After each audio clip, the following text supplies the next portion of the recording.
Question is that the motion be agreed to, and I call the member for Holt. Deputy Speaker, I rise also to speak about the Stronger Communities Grant program, which has provided much needed funding to local organisations in my federal electorate.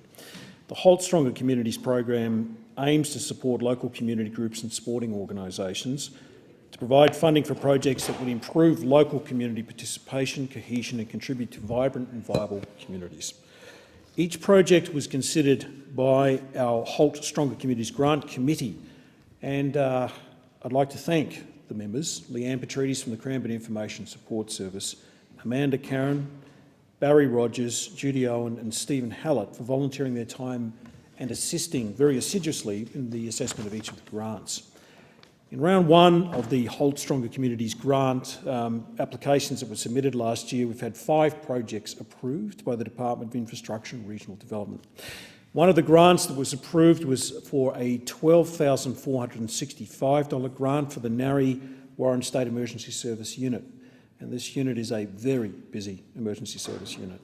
The Vic SES Narre Warren received the grant to fund a kitchen replacement. This project will replace the existing kitchen area and will include the installation of new sinks, taps and wall units.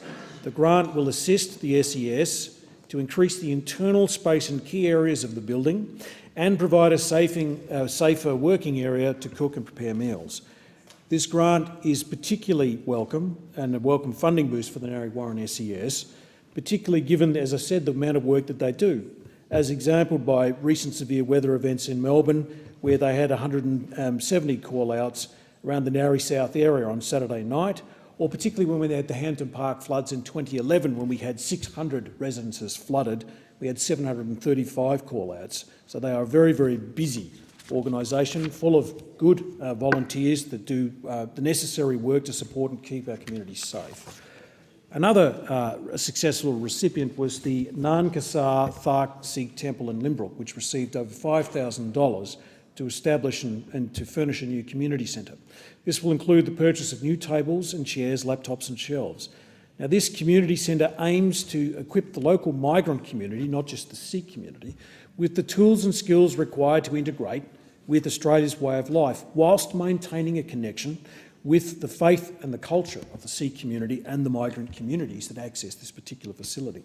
The Sikh Temple plans to conduct information sessions in the community centre to educate migrants on how they can contribute to the wider society, these are their words, in a positive way as citizens, parents and individuals. As English is not the first language of many migrant families, English language and other lessons will provide essential skills to navigate day-to-day life and also help navigate through the sort of sometimes Byzantine and complex systems of government agencies. I wanted to congratulate the Nankasar Thark Sikh Temple on receiving this grant. The Casey Life Church in Hampton Park, served beautifully well by Pastors Graham and Julie Shand, also received $8,863 in a grant for the purchase of equipment to assist conducting iconic community events like the annual Hampton Park Carols by Candlelight each year. Now, this event has started small, but last year we would have had about 5,000 to 6,000 people attend. And it was because of the work of the Casey Life Church that we're getting that, building the community in the Hampton Park area, which has taken a number of hits over the past 6 to 7 years. The project they will be given funding for the project to upgrade their existing sound system, amps and audio-visual equipment, and include the purchase of a digital sound desk, amplifier, wireless microphones and related equipment. Very deserving group of people. In addition, the St Paul Apostle Catholic Church has received a $5,000 grant for upgrading their kitchen and meeting room appliances. This project will entail the purchase of a new stove, fridge, and freezer. The project will also entail the purchasing of a new oven, microwave oven, hot water dispenser and television for the community meeting room. That church is used quite extensively by the Endeavour Hills community.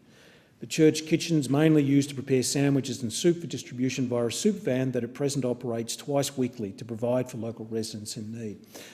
So all in all, Deputy Speaker, very deserving organisations. The Southern Migrant Refugee Centre was another one that received funding under round 1.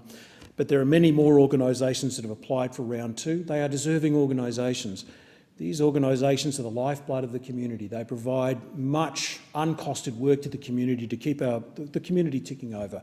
I'd like to thank everyone that participated in those community organisations and hope that a number of the other organisations that have applied for round 2 funding will be successful. I thank the member.